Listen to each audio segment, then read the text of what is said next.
the House of Commons Standing Committee on Industry and Technology. Bienvenue sur le monde. J'espère que vous avez passé un bon semaine. Welcome, everyone. I hope your week has been going well.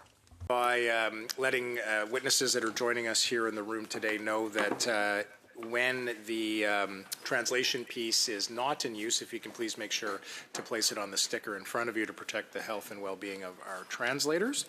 I also will just let everybody know, je tiens à informer le comité que tous les témoins ont effectué. I would like to let everyone know that all witnesses have carried out the requisite connection tests prior to the meeting. Standing Order 1082, the committee is commencing a study of federal government's electric vehicle policies. As colleagues know, this is a motion we passed a couple of weeks ago following a set of announcements that came from the government. So, with that, we've got a few witnesses here with us today in the room. From the Canadian Automobile Dealers Association, Tim Royce, President and Chief Executive Officer, Charles Bernard, the Chief Economist. From Clean Energy Canada, we have Rachel Doran. And from Electric Mobility Canada, Danielle Breton, the President and Chief Executive Officer. So witnesses that are representing one organization, you will have upwards of 5 minutes for your introductory remarks, following which there will be a line of questioning from members of various political parties seated before you today. And I look forward to having a productive conversation. With that, Mr. Royce, I'm going to pass the floor to you, upwards of 5 minutes.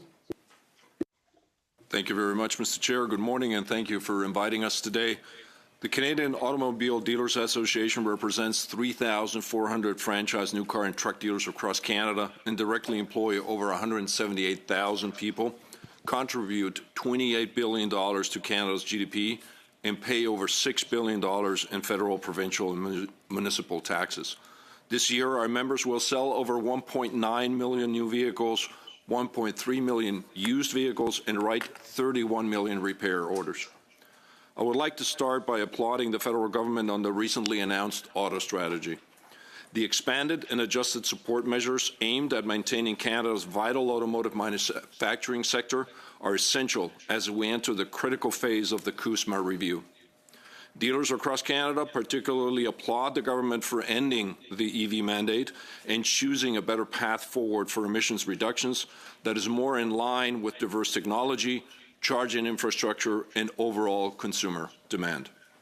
While the federal movement away from an EV mandate is a positive step, two things are important. First, that the EVAS regulation be immediately withdrawn. Allowing it to remain in place while a detailed regulatory framework was worked out on greenhouse gas emissions maintains uncertainty in the industry and leaves automotive companies in the position of managing regulatory decisions and potential penalties via press release. Secondly, the remaining provincial electric vehicle mandates in British Columbia and Quebec must also be removed. While we recognize these are provincial decisions, these are clearly interprovincial trade barriers that make Canada grossly inefficient. Ottawa must call on the provinces, and the provinces must recognize that this internal trade barrier can be damaging not just to consumers and dealers, but to manufacturers' ability to operate in Canada. Removing the EV mandate was the first of 5 points on our automotive competitiveness framework that we released a year ago. Since then, the government also listened to us during the review of the Bank Act by not allowing big banks to unfairly compete with the small businesses they finance. And the federal government also finally paid the debt of over $11 million owed to dealers for the ISF incentives. The two matters still pending for us are the expansion of Canada's automotive regulatory framework and scrapping the inefficient luxury tax on vehicles. On the first one, we encourage the government to continue along the path of diversifying Canada's economy. For our industry, we have recommended that Canada consider expanding its automotive regulatory framework, particularly concerning safety and emission standards, to accept vehicles that have been deemed safe and environmentally compliant in other jurisdictions with which Canada has free trade agreements, specifically the European Union, South Korea, and Japan. These vehicles are not often introduced in Canada because of the substantial investment required to adapt their engineering and design to comply with the current Canadian and American regulatory frameworks for safety and emissions. CADA urges the Canadian government to consider alternative methods for effectively regulating new vehicles sold in Canada. The primary goal to ensure vehicle safety and environmental protection remains, while simultaneously offering a broader selection of vehicles potentially more efficient, more fuel efficient, and more affordable for consumers. As for the luxury tax, it has been an unmitigated disaster and a clear example of an inefficient tax. Even the Parliamentary Budget Office correctly predicted that it would never have its intended effect, as consumers would adjust their behavior and buy around this tax. By administering the tax outside of tested systems such as HST, GST, costs have increased for the government, dealers, and consumers. The process is so fraught with problems and inconsistencies that the CRA has had to issue countless clarifications. It is time for this inefficient tax to be eliminated. Thank you for your time. I'd now like to turn over to our Chief Economist. Très rapidement en français, je voudrais juste dire. So very quickly in French now.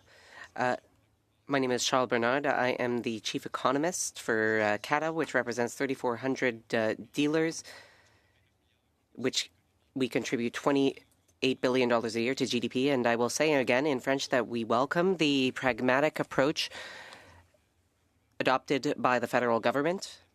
Having said that, there are parts of the auto strategy that we believe should be adjusted. First, for all the reasons we mentioned, the electric vehicle mandate must be lifted. It can't be kept around while waiting for regulatory consultations to take place because that creates uncertainty. And then, as Tim noted, there should not be provincial bastions of electric vehicle mandates. This creates major economic impacts for vehicle sales, cost, and accessibility. On that note, I look forward to answering your questions. Thank you. Madame Doran. Ms. Doran, the floor is yours. Parfait. Clean Energy Canada is a think tank based out of Simon Fraser University focused on accelerating Canada's energy transition. So just to set the stage, last year more than a quarter of new cars sold globally were electric. This shift is being driven by the markets you'd expect, by the European Union, by China, but also by Vietnam's strong incentives and manufacturing focus, by Ethiopia, that once spent $4.5 billion a year importing fuel and is now the first country globally to ban imported industrial combustion engines. So whatever the rationale, the shift to EVs is accelerating, and by 2035, they're on track to reach 50% of global new car sales. Bloomberg notes that electrified transport is now the largest sector of the energy transition, with close to $1 trillion spent on EV purchases and charging infrastructure in 2025. So I just know far leap to say that if Canada's auto sector is going to thrive into the future, we have to be capable of building or integrating into the supply chains for high-quality, affordable EVs. But an EV future is a bright future for Canada. We have major opportunities producing the critical minerals, battery materials, and other components. Appel au règlement, Monsieur le Président. Je suis désolé. Oui. Les interprètes signalent que le son, on entend une espèce de feedback. Ah oui. Puis les interprètes signalent que le son n'est pas adéquat pour. OK. Est-ce que le problème, c'est avec le microphone du témoin ou est-ce que c'est quelque chose du système? Est-ce qu'on sait? On ne sait pas. OK. We're just having a brief technical issue. If you give us one moment, we're going to try to resolve it here. Thank you.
had stopped the clock with about 3 minutes and 40 seconds remaining on your introductory remarks, Madame Doran, so we will continue from there. The floor is yours once again.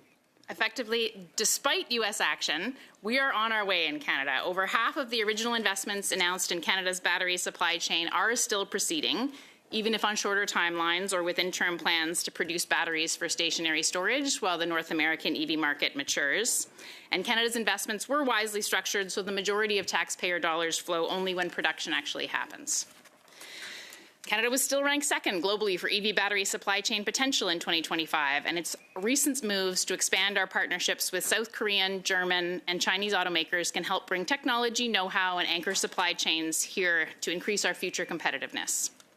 Now, it's true that the momentum hasn't been felt in the domestic EV market in the past year. Due to a series of policy choices, we were the only major car market to see EV sales decline in 2025, but we welcome Canada's new auto strategy, making the right moves to really start addressing this. Support for upfront cost, a focus on affordability, investments in charging, and a strategic approach to trade and investment attraction.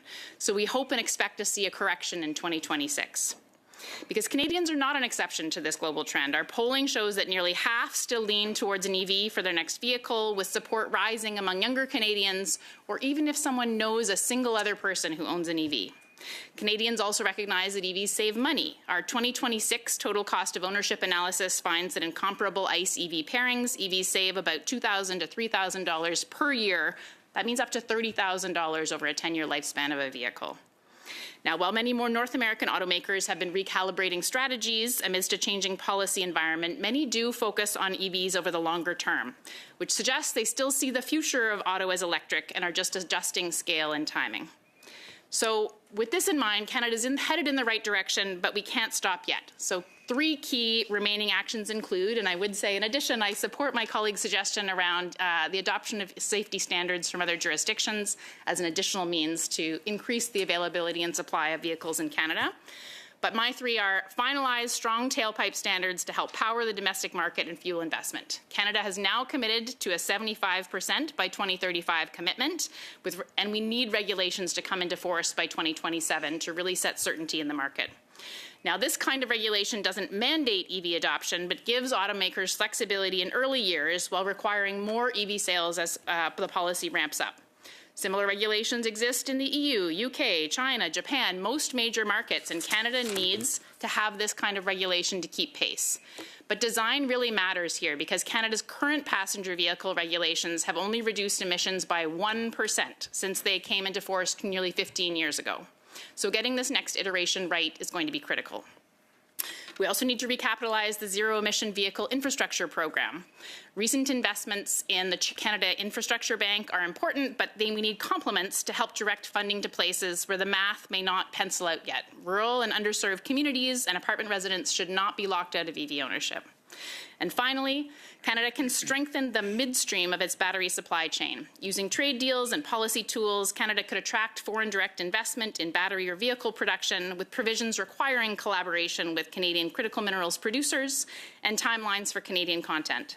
At the same time, we should protect IP in joint ventures, including through a national IP strategy, and use public procurement to grow markets and support innovation. The EV future in Canada is bright, and I look forward to responding to your questions. Okay, great. Thank you very much. Monsieur Breton, 5 minutes. 5 minutes for you, sir. Merci, Monsieur le Président. Bonjour. Élu, mon nom. Thank you, Chair. My name is Daniel Breton. I am the CEO of Electric Mobility Canada, the Canadian association representing the transport electrification sector. We represent almost 200 businesses and organizations, some multinational ones, including manufacturers of cars, trucks, transit buses, school buses, and boats, as well as electricity providers, unions, mining companies, research facilities, universities, fleet managers, dealers, cities, and charging networks. In 2025, there are now more than 130,000 working people in Canada, Canadian EV industry, from mining to assembly, from charging infrastructure to electricity production, from research and development to sales and education. By 2035, EY expects the number to increase to, in a medium scenario, approximately 600,000 jobs, well-paid, sustainable jobs everywhere in Canada. We support the federal government's new auto strategy as it brings market predictability for industry and consumers alike. From support for EV manufacturing to charging infrastructure to EV affordability to GHG emission regulation, this is a serious plan that brings to businesses a much-needed pathway towards developing a thriving EV industry in the country. Before Christmas, I had a friendly conversation with the Right Honourable Stephen Harper, and we both agreed that our neighbours to the south are doing everything in their power to try and deindustrialize Canada. We can't let that happen. You remember that President Trump said in January of 2026 that the U.S. did not need any cars from Canada? Well, my uncle, my cousin, and I used to work at a GM plant in Sainte-Thérèse, which is now closed. We all know exactly what it's like, and that's why we work so hard at EMC with our members to help make the transition a sustainable jobs transition for hundreds of thousands of Canadians.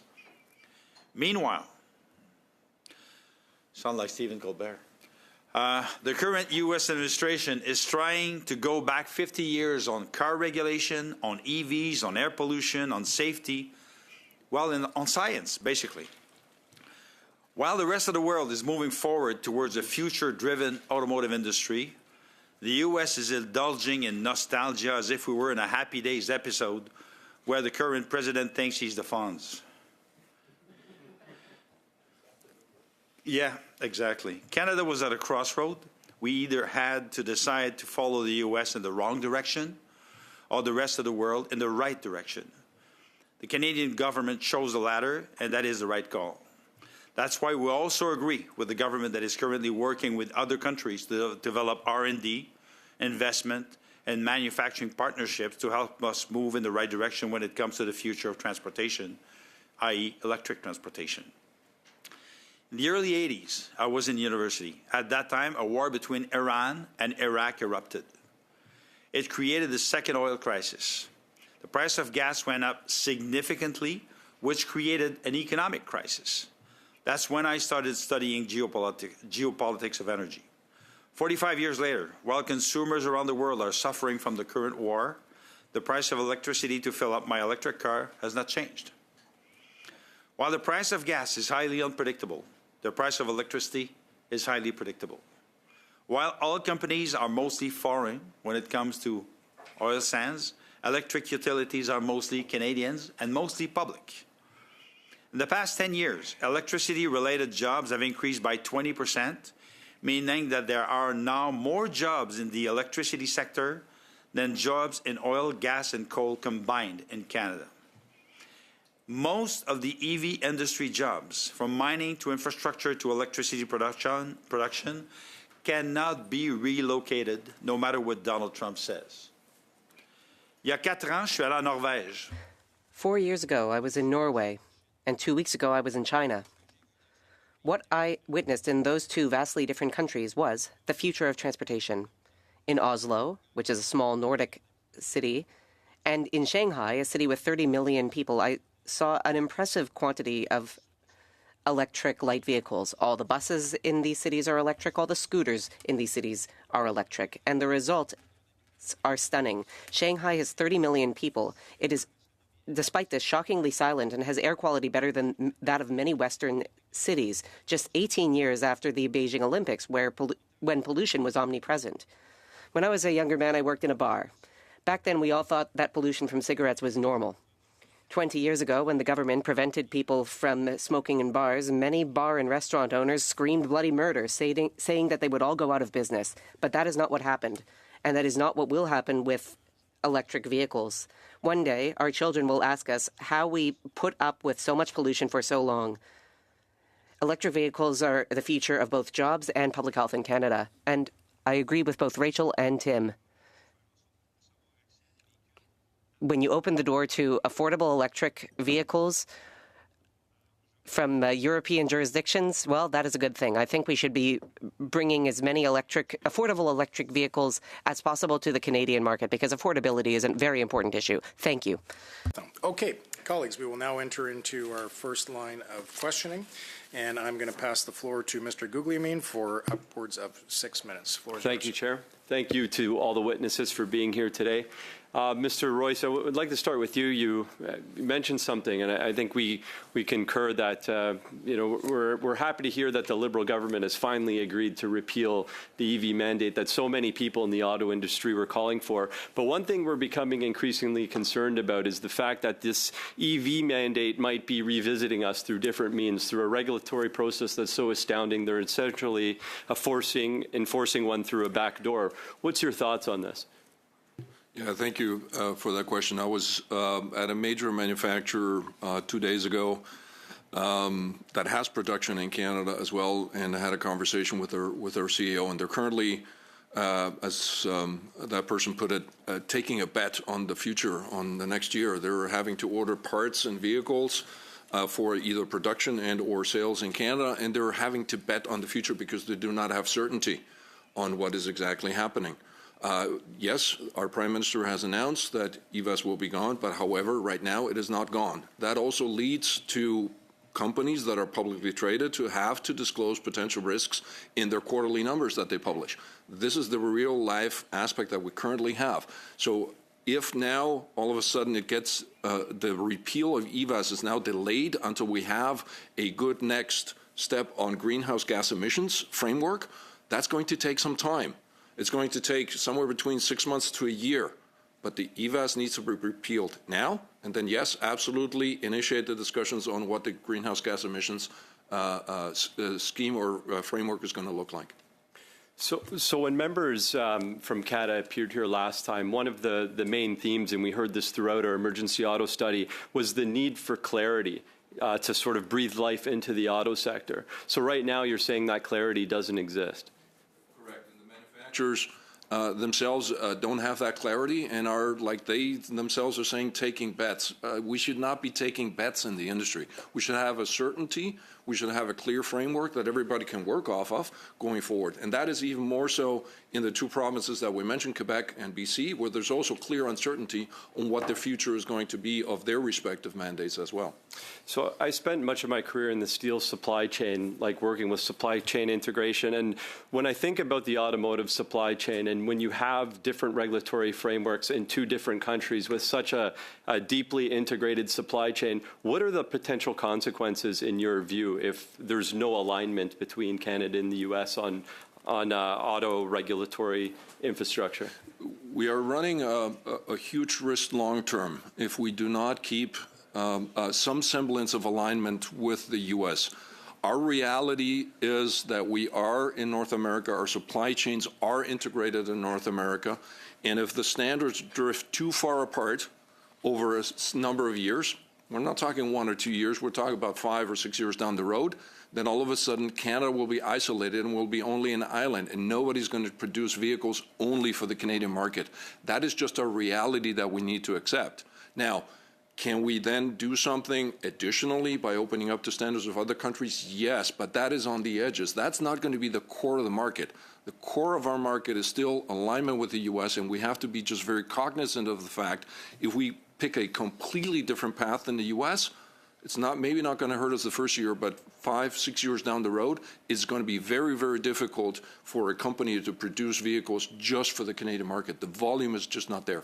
So a few moments ago, you spoke about sort of the implications of the lack of clarity when it came to the potential for the backdooring of an EV mandate. Now we're talking about the regulatory framework that could constrain, for lack of a better word, supply chain integrations. When we look at risk analysis for some of these companies, is that risk now being factored in that we might end up on an island, or is that something where manufacturers and people in the auto industry aren't quite there yet?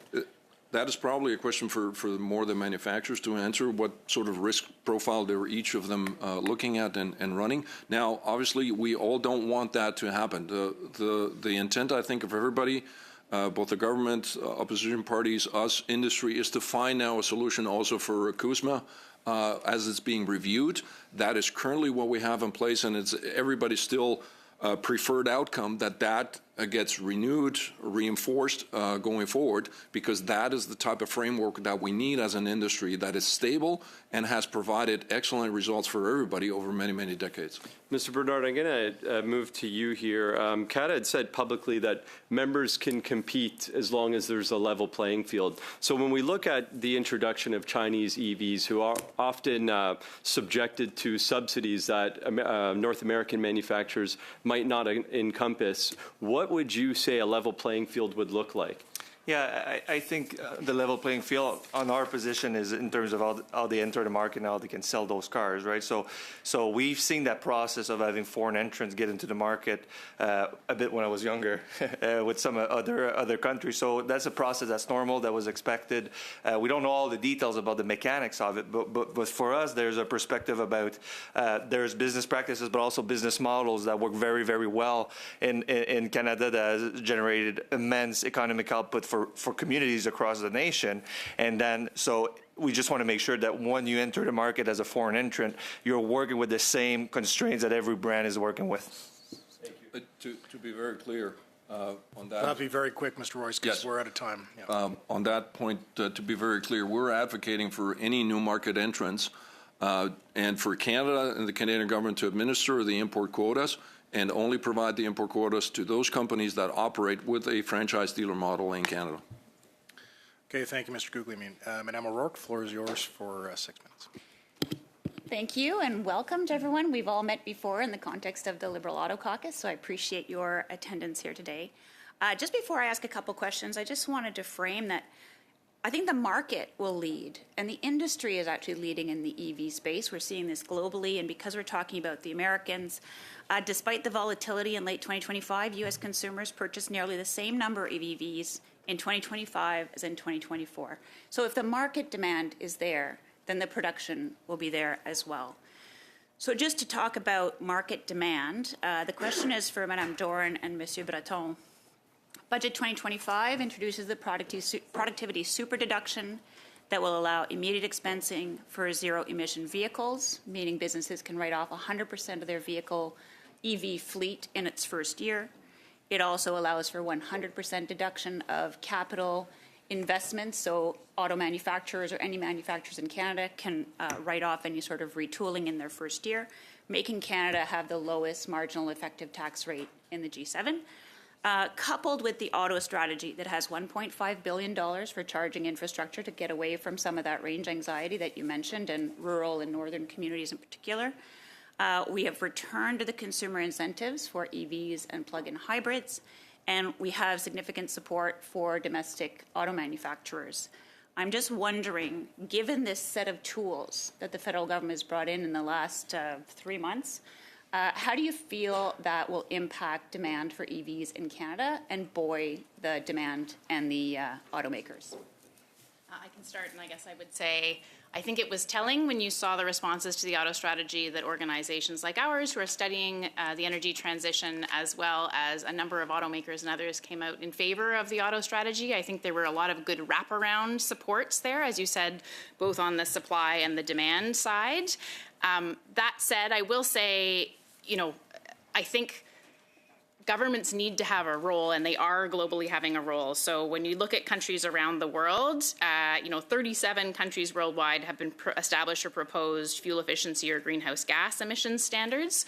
So I think I would just reiterate that I think that that's a really critical and important part of the full package of what Canada has undertaken to do. But in direct response to your question, I think we expect to see Canada really shift from where it was last year, which was really kind of lagging globally, to really see some real increased momentum this year and some enthusiasm from consumers who were waiting to see if the rebates would be introduced or the direction the Canada would be headed, but that we still have work ahead to do to really set and I think everyone here would agree that a certainty within the year would be very helpful, but for us, really that standard that's going to ensure automakers are directing investments and helping EVs be affordable to the Canadians that want them, those regulatory policies are really a critical secondary component. Monsieur Breton? I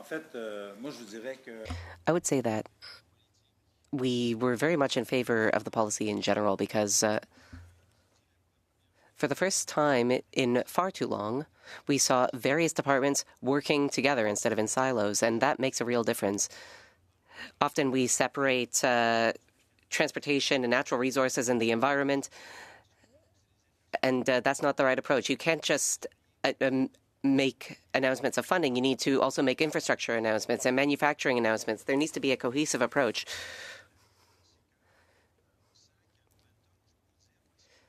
I feel like we're seeing momentum. I've had discussions with a number of our members who have said that after the federal government announcement, it didn't take weeks for orders to start coming in. It took hours for charging infrastructure, among other things.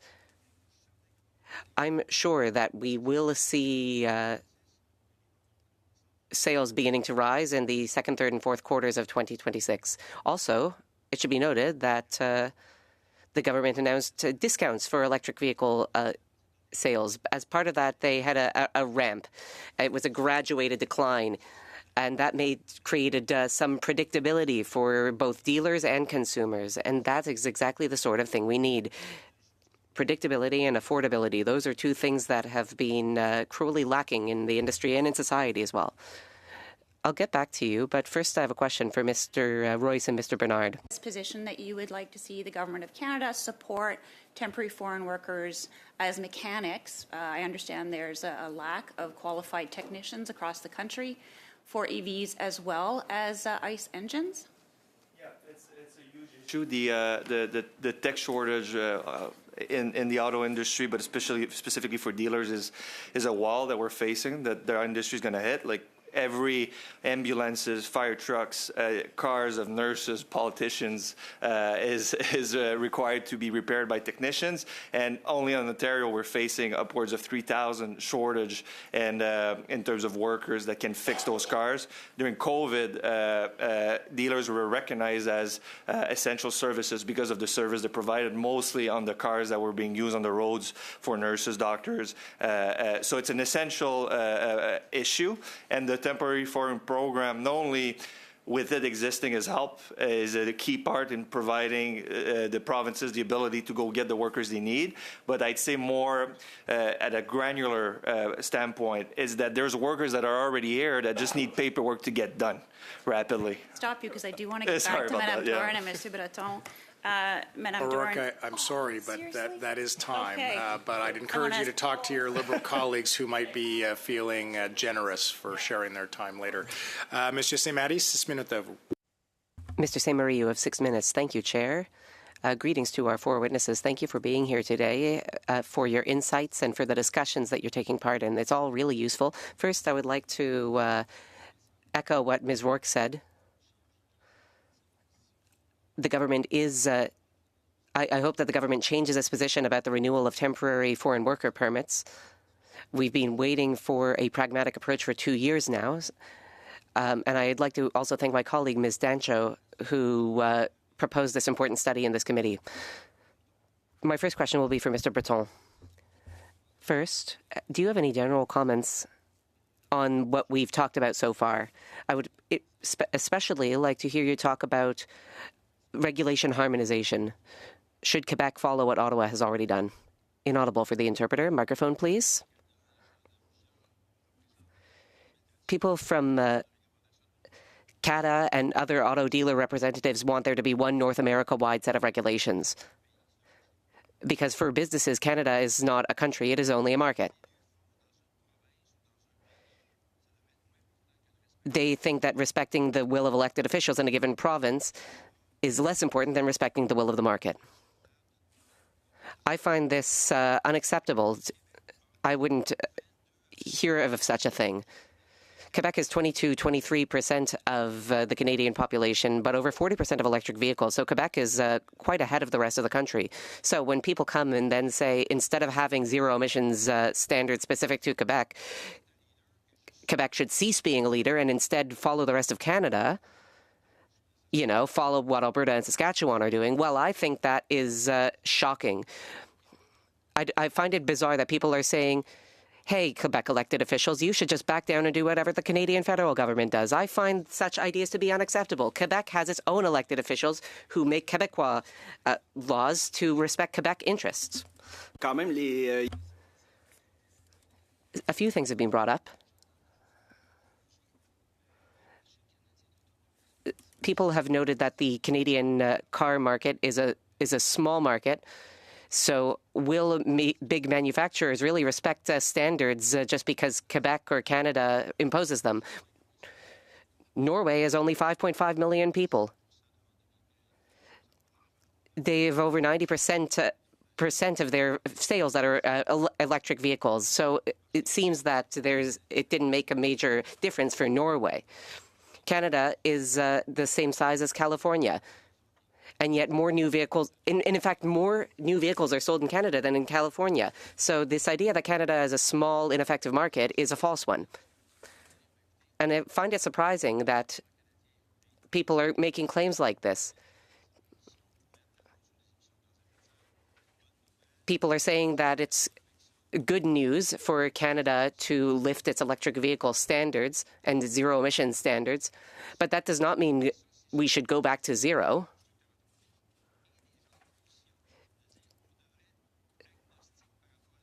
Auto manufacturers and some people from the opposition are saying we should be agnostic about the technology that should be used, but that's not appropriate given a climate change context.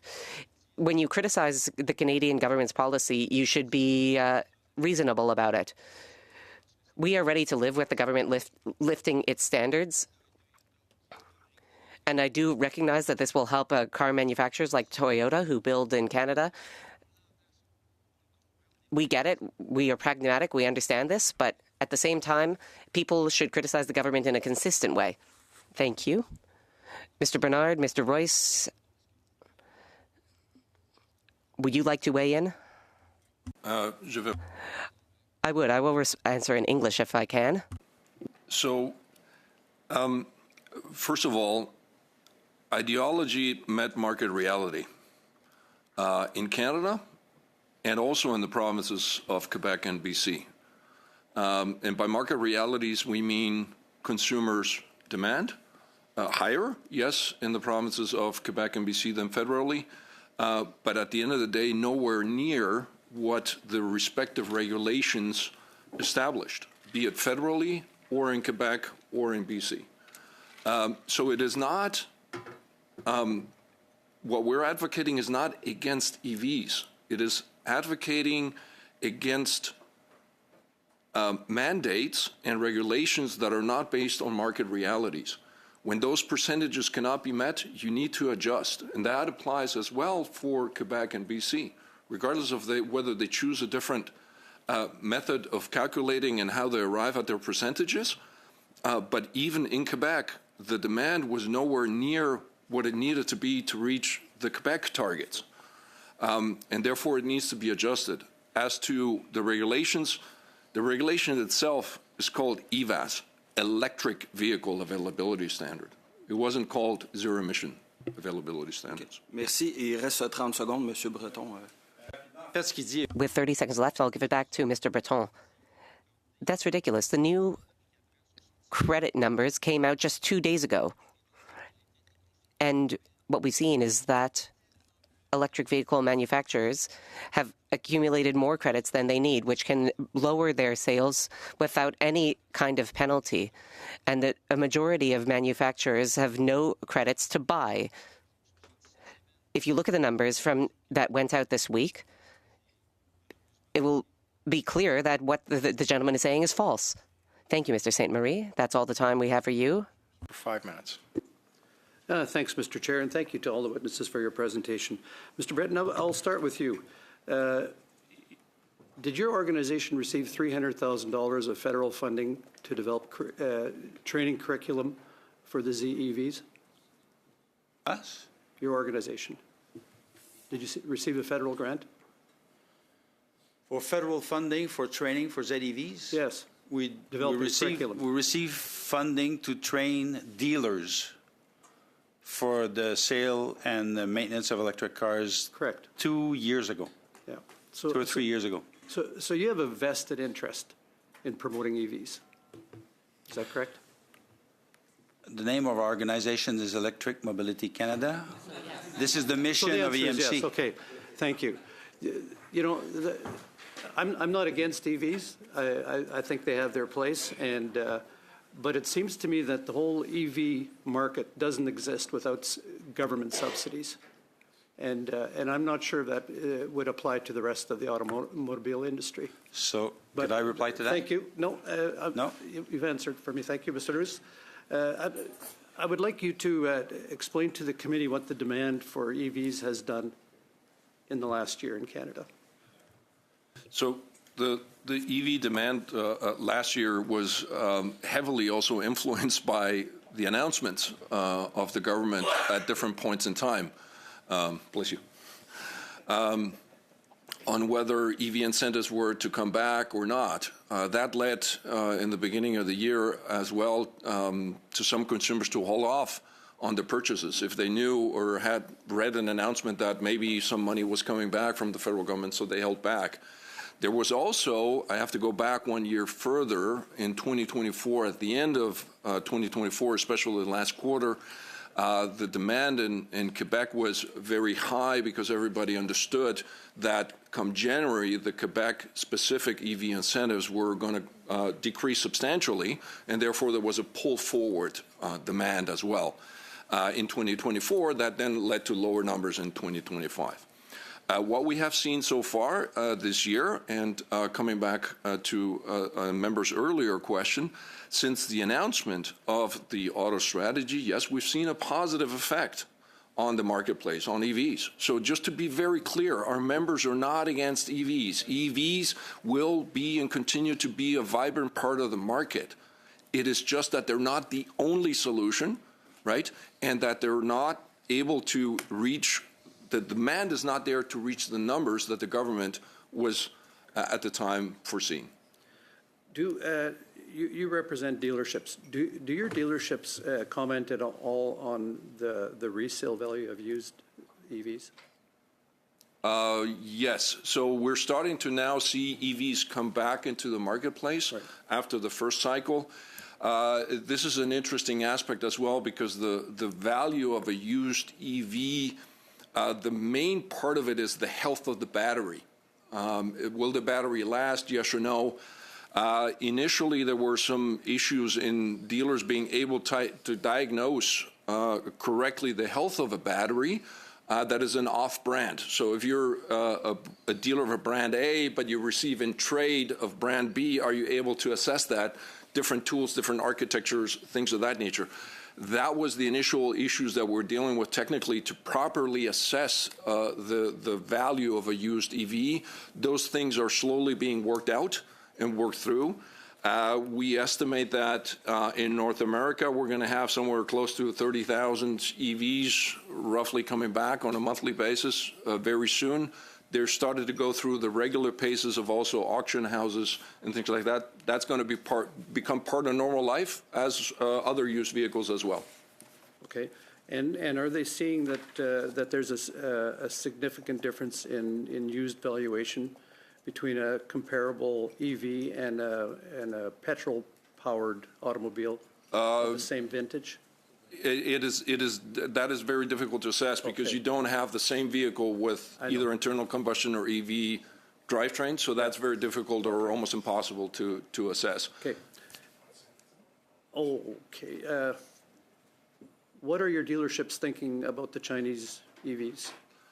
From our perspective, we have started the engagement on mainly with the government and the brands that are thinking on Canada on how that should work to make sure that the brands potentially coming to Canada understand that they will work with dealers in a franchise system and they will adhere to our Canadian business practices. So some of the things that they might be doing in other parts of the world will not fly in Canada. What contractual frameworks look like in Canada, things of that nature, that they must become members of our mediation and arbitration process that we have with dealers in Canada, that they become part of the industry associations in Canada and part of CAMBAF, which is the consumer protection systems that we have in Canada, so that they play by our rules in Canada. Okay, thanks very much, Mr. Falk. Mr. Baines, the floor is yours. And colleagues, just noting because of that technical difficulty and a pretty packed agenda today, we may be looking at reduced amount of time in that third round. But Mr. Baines, the floor is yours for 5 minutes. Thank you, Mr. Chair, and thank you to our witnesses for joining us today. I'll go first to Monsieur Breton. You wanted to finish some comments from a question from the other side, if you would like to take some time to do that. Oh, yeah. The market is evolving around the world. You know, the issue with saying that we should align with the U.S. is that the U.S. is basically eliminating all the regulation, whether it's on GHG emissions, EVs, fuel consumption, which means that if we were to align in the North American framework like we have done in the past, we would roll back 50 years, like up to 1975, which would be a major problem for Canadians from a public health issue, from a technology issue, from a science issue. I mean, I don't think we want to go in that direction. I mean, we're not the 51st state. We are a separate country, so we have to have our own set of rules and regulations, and Canadians agree to that. Thank you, and we will never be a 51st state. And let's fast forward. Let's not look back to the 50 years. I wanted to talk a little bit about semiconductors. If you can reflect on the significance of semiconductors and how EVs in Canada should account for vulnerabilities in the global semiconductor supply chain. Well, we basically realized during COVID that we had let too many of our industries go to Asia, mainly China, when it came to semiconductors, when it came to battery technology. We have to rebuild the supply chain in Canada, and that's what the federal government is trying to accomplish right now. It's not an easy task because we've gotten used to get these made in China, computers made in China, the batteries made in China. So the supply chain has been transferred to Asia for decades. So to rebuild this is not an easy task, but I think that if we don't do that, we won't have a manufacturing industry anymore in Canada. So to me, this is key to the future of automotive, but beyond automotive, for future manufacturing in the country. Thank you for that. And Richmond, British Columbia is home to the largest auto mall in Canada. So I'll go to the Auto Dealers Association for the next question. In a recent news release published by Clean Air Canada, you indicate that distributed energy resources like EVs and heat pumps could reduce 10% of peak electricity demand in BC. Can you elaborate on how we can make this a reality for British Columbians? With permission to Yeah, the absolutely, member. absolutely. Whoever wants to answer it, whoever has the answer, please answer. We recently released a study suggesting that distributed energy resources could reduce BC's peak demand. Effectively, I think we've been talking a lot about electric vehicles as just a draw on the grid, and maybe what we're not talking about as much is what's going to happen in tandem, which is those EVs hold batteries that can charge at different times of the day. And because we're building out our electricity grid right now in this very kind of old-fashioned way to be meet the biggest demand at the the highest hours of the day, because we can use those electric vehicles eventually to feed power back into the grid, that's going to really allow us to kind of control demand to times of the day where there is a lot of electricity to spare. So it actually will pair very well with an increase in renewables on grids to be able to use resources like EVs. We have a ways to go in Canada to develop the right regulatory framework to get there, but this is a potential study that really shows how much it's going to be able to save grids and the kind of cost of electricity build out in the long run. Very quickly, one more thing that people seem to forget is that we've been working on hardware when it comes to cars for decades, if not over a century. More and more, cars include software. So semiconductors, microprocessors. I don't know if you know about this, but hundreds of people working for Rivian, the car manufacturer, they work in BC, and they're developing software. And they're working in conjunction with Volkswagen in Ontario, because more and more, when you look at a car, it's almost a computer on wheels, whether it's a gas or electric car. So this is something that we are really strong at, and automation as well. Most people don't know about this, but when it comes to automation, Canada is one of the leaders in the world. I'll stay with Ms. Duran. You mentioned in your introductory comments as well, Canada, Germany just signed an MOU. Can you elaborate on how the MOU relates to the new auto strategy unveiled by the Prime Minister and what this means for the future? We're over time. I'm going to give you 20 seconds to answer that. We're enthusiastic about Canada bridging relationships with new markets. We can't just keep out the countries that are producing EVs. We need to build our supply chains to integrate them. And, you know, with selective competitiveness, our future growth of our industry is going to be better, and our critical minerals and other resources will be anchored into those global leaders as well. Well done. Thank you. OK, Monsieur Saint-Marie, je te donne 2 minutes, puis après ça, on a 2. All right, we'll give 2 minutes to Mr. Saint-Marie, then 2 minutes 30 for Ms. Dancho, 2 minutes 30 on the other side, and that will be it for the first round. All right. I have a question for the retailers and for Mr. Breton about recognizing European safety standards so that new electric models could be brought to Canada. Could you talk a little bit about this? A minute for each of you. Is it is something that Canada can do in addition to try to keep a continuous alignment or continued alignment with the U.S. Vehicles that have been deemed safe enough and environmentally okay to be driven in the European Union, in Japan, and in Korea should be and are more than okay to be driven on Canadian roads. The example I always give: if you can drive a car at 200 kilometers an hour on a German autobahn, why wouldn't it be safe to be driven on a Canadian highway? So this is the approach we're taking. But again, this is something that can be done in addition. It's not for the core of the market. It's for a small addition to the market.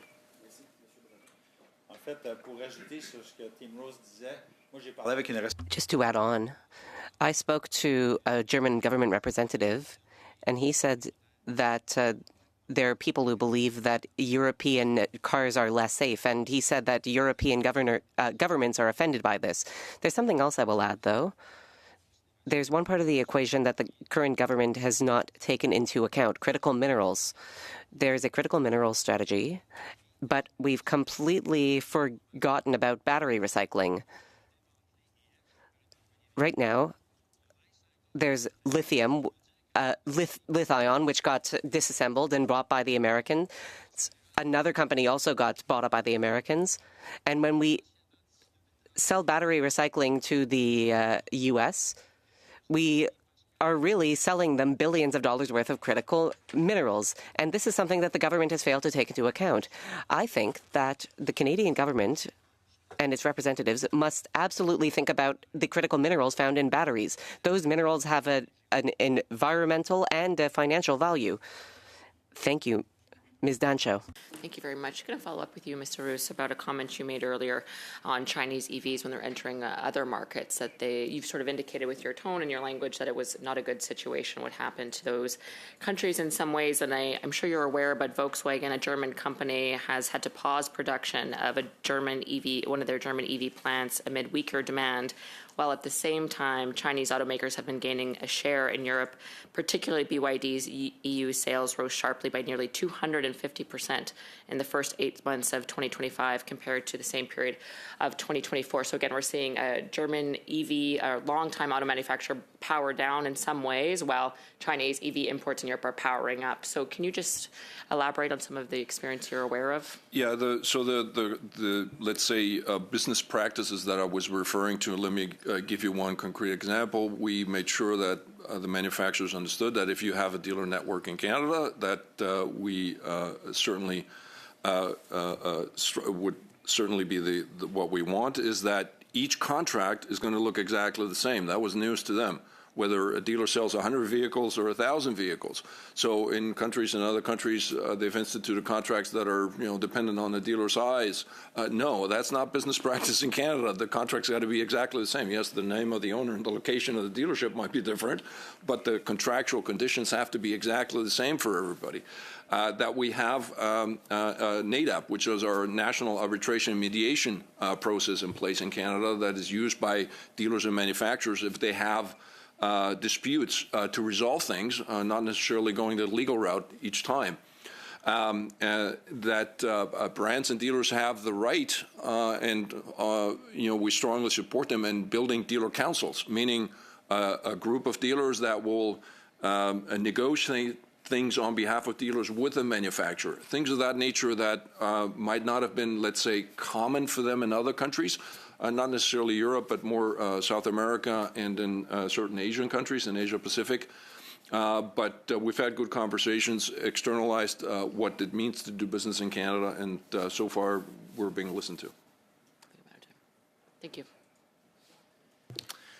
Okay, Mr. Ma, the floor is yours, 2.5 minutes. For the panel being here. First question is for Mr. Russo. Representing the dealers, you mentioned earlier you would want the new EV manufacturer or shipments coming into Canada through dealers like the people you represent. What are your thoughts of the current one that doesn't use dealers and sell directly? What are your thoughts on that, and how should we address that? So there are a certain number of manufacturers, specifically Tesla, Lucid, and Rivian, that don't use dealers. They have what's called a direct-to-consumer model, by which, even though you might see, let's say, a dealership or a store that's owned by their corporate entity, any and all profits go straight up to corporate headquarters. There is no involvement with the local community. As you all know, in your local communities, you might be buying from Jane or John Doe, right, that happens to have a franchise by X or Y brand in your location. And that owner is anchored in their local community, and you will a lot of times find their names on local schools, hospital wings, hockey rinks, et cetera. Why? Because they're tied into the community. This is what our members do, 3,400 across Canada, small towns, rural towns, and this is why, and it's been proven it's the best and most efficient way to go into markets.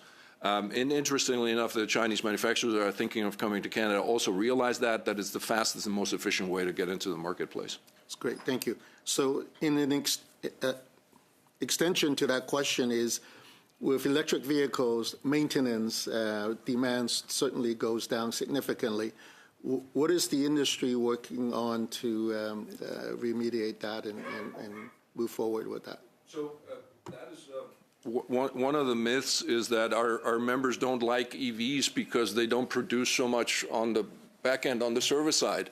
That is patently untrue. Coming back to the early example from Norway that Danielle was mentioning, we had one of the largest Norwegian dealers come to Canada 2 years ago and explain to our members what it's like to live in an EV normality where a majority of the market has gone to EVs. And guess what? There are other revenue sources that they might not be thinking of. One example, tires. EVs eat tires, okay? They're a lot heavier. They have a higher torque. So there's other revenue sources and other things that EVs require that an internal combustion engine does not require. So therefore, the other piece of it is that since these are highly complex vehicles, in the beginning, not everybody is trained to be properly servicing them, that actually more of the vehicles come to them instead of going to other, let's say, aftermarket that are not dealership-owned workshops. Okay, thank you very much, Mr. Ma. All right, colleagues, I very much appreciate witnesses, your testimony here. Just before we break, I do want to draw attention to a very important milestone birthday, which is that Mr. Bardisi is turning, and I don't want to give it away, but it starts with a 5 and ends with an even number. That's on the lower side of the decade. So a happy birthday to Mr. Bardisi. His staff have been so kind as to provide some cupcakes in celebration of that, which I'm told to let people celebrate. As one member who's a little bit older said yesterday, he remembered 50 fondly, and that Mr. Bardisi should embrace this stage of his life. So, 50 years of clean vehicle emission standards and 50 years of cupcake. Yeah, there you go. So thank you to our witnesses. Appreciate it. Colleagues, we're going to suspend for 5 minutes. We'll turn it over to our second panel.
get going with the second hour of our panel of witnesses.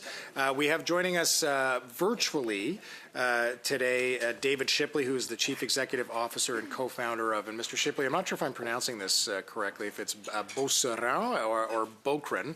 I'll let you clarify that for us when the time comes. Would you take the opportunity now? Which is it? It's Beauceron. Beauceron. Okay, excellent. And then from the Canadian Charging Infrastructure Council, we have Travis Allen here with us, who is the President and Chief Executive Officer. And from the Electric Vehicle Council of Ottawa, Raymond Lurie, who is the President. Welcome to all. Mr. Shipley, I will turn the floor over to you. You each have upwards of 5 minutes for your introductory remarks. Followed by that, we will go to the same line of questioning we had in the previous panel. Mr. Shipley, the floor is yours. Thank you so much, Mr. Chair and members of the committee. Thank you for the opportunity to appear today. When we talk about electric vehicles and cybersecurity, we need to start with the simple truth. The issues here aren't the power plant. It's the connectivity. And whether a vehicle runs on gasoline, diesel, or electricity, modern cars are increasingly computers on wheels connected to the internet. If a vulnerability in a smartphone crashes an app, it's inconvenient. If a vulnerability connected to a car is exploited, it can be deadly. And we have already seen what happens when those computers on wheels are insecure. In 2015, security researchers remotely hacked a Jeep Cherokee while a journalist from Wired was driving it on a Missouri highway. They cut the transmission, leaving the vehicle unable to accelerate while traveling at highway speed.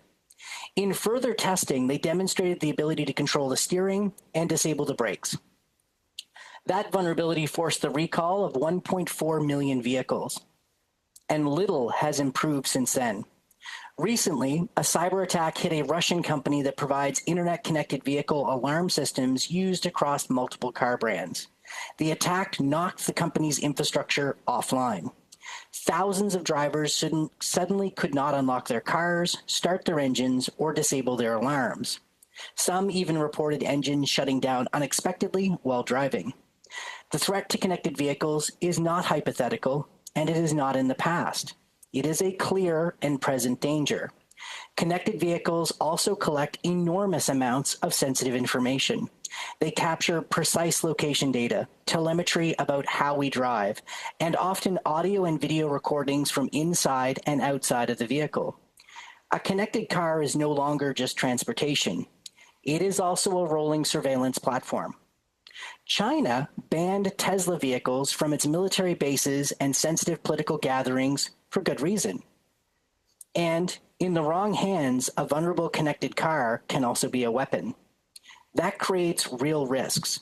Risks from nation states seeking intelligence, risks from cybercriminals stealing vehicles or exploiting owners, and increasingly, risks from intimate partner violence, where connected vehicle apps can be used to track victims. Some countries have begun to recognize this risk. Poland, for example, is considering restrictions on Chinese-made connected vehicles entering military bases because of espionage concerns. Those concerns are legitimate. China's national security laws can compel companies to cooperate with intelligence services. But we should also be honest about history. The Snowden disclosures showed that Western governments have also pressured companies to compromise technology in the interests of those states. China did not invent that playbook. They studied it. And governments are not the only concern. Investigations have shown employees at major automakers sharing sensitive images recorded by vehicle cameras. Regulators have also taken action against manufacturers accused of collecting and selling drivers' location and behavioral data. So to be clear, this is a privacy issue, it's a consumer protection issue, and increasingly, it's a public safety and national security issue. Connected vehicles are also a risk in Canada's auto theft crisis. Vehicles that rely on wireless connectivity and poorly secured communications become easier for criminals to locate, unlock, and steal. And the risk doesn't stop with manufacturers. Aftermarket entertainment systems, telematics devices, and security systems introduce vulnerabilities as well. The reality is we're not going back to a simpler time where we don't have internet-connected features. But there is a way for us to do this much safer. I would like to make 4 recommendations. First, every internet-connected vehicle sold in Canada should include a physical connectivity kill switch, not software, physical, a clearly identified fuse or hardware switch that allows the owner to disable the vehicle's internet connection. If a widespread vulnerability emerges, and one day it will, Canadians should be able to disconnect their vehicles immediately. Second, Canadians deserve a connected car bill of rights. Drivers should know how long manufacturers must provide critical security updates. And if you paid for the car, you should control the data. Drivers' data should not be sold or shared without meaningful consent, and that consent should not be coerced by threatening to disable features in a vehicle someone already owns. Third, Canadians deserve a strong right to repair. If a manufacturer abandons software support for a vehicle, owners and qualified technicians must be able to maintain and secure those systems themselves. Cars last decades. Connectivity should not expire after a few years. And finally, security must become a baseline regulatory requirement for connected vehicles sold in Canada. Security by design, with independent testing and responsible disclosure. We would never allow a car on Canadian roads with known defective brakes. We should not allow cars on Canadian roads with known defective cybersecurity. The Jeep hack was a warning shot. The Russian cyber attack disrupting connected vehicles shows what happens when those kinds of warnings are ignored. So my question for the committee is easy. Will Canada act now or wait for the first cyber attack that shuts down cars on Canadian roads? Thank you, and I look forward to your questions. Okay, thank you very much, Mr. Shipley. Mr. Allen, we'll turn the floor to you for upwards of 5 minutes. Monsieur le Président, membres du comité. Honorable Chair, honorable committee members, thank you. I'm the President and Chief Executive Officer of the Canadian Charging Infrastructure Council. We represent Canada's EV charging industry. And I'd like to start with my top message, which is that we see Canada's new automotive strategy, which has a thoughtful blend of incentives, greenhouse gas regulation, and capped allowances of new globally leading EVs allowed into Canada, as a national job strategy, and the charging sector is ready to deliver on its part. To realize the value of this strategy and deliver on our national EV targets, I would suggest the committee focus on two key areas. First is the need to implement clear, credible greenhouse gas emission standards for vehicles, and the second is calling for the recapitalization of the highly successful Zero Emissions Vehicle Incentive Program, or ZEVIP, which is run by NRCan beyond 2027. While many have identified the important local job benefits to Southern Ontario from our automotive policy, I wanted to note that this is actually a Canadian issue. We see this as a broader Canadian job generator because when we look at our members and we survey them, they tell us that between 50 and 65% of every dollar spent on installing EV charging stations across Canada goes to local civil and electrical trades, which means great jobs, as well as to utilities.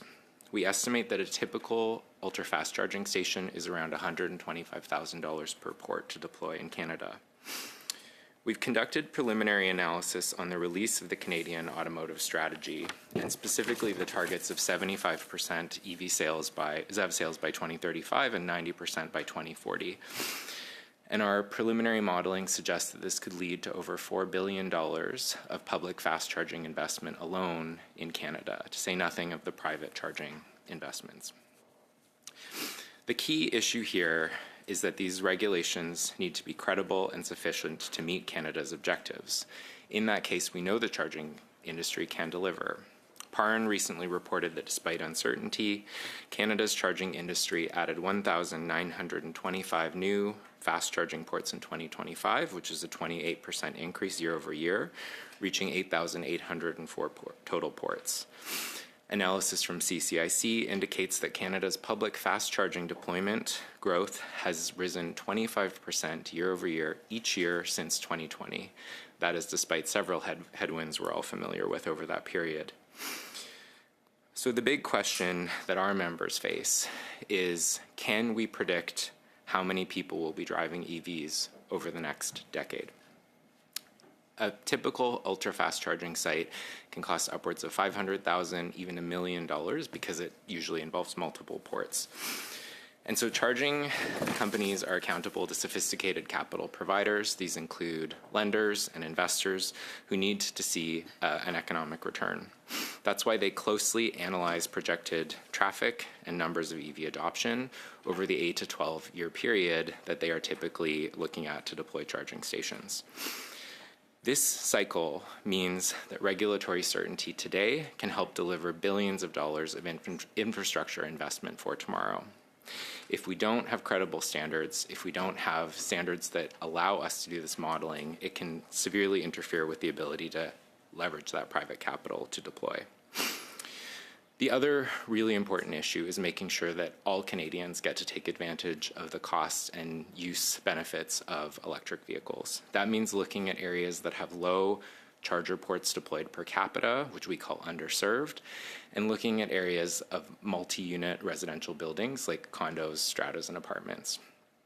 While CIB's program, which will get $1.5 billion, will play a key role in areas where we know we're going to have a lot of EVs, for these other regions, the ZEVIP program, which is run by NRCan, plays a very important role. It is specifically designed and has been very successful at deploying in low density areas and also in multi-unit residential buildings. So it's a real focus for our industry to get that redeployed beyond the 2027 funding cycle. So I will pause there, but look forward to any questions you may have. Thank you. Okay, thank you very much, Mr. Allen. Mr. Lurie, the floor is yours. Merci beaucoup, Monsieur le Président et les membres du... Thank you, Mr. Chair, members of the committee. Thank you for the opportunity to appear before you today. Profit organization that was founded almost 50 years ago. So EVCO is not affiliated to industry, so we're a truly independent voice that brings a pragmatic view based on science and economics. I'm here to represent the voice of ordinary Canadians and EV owners across the country.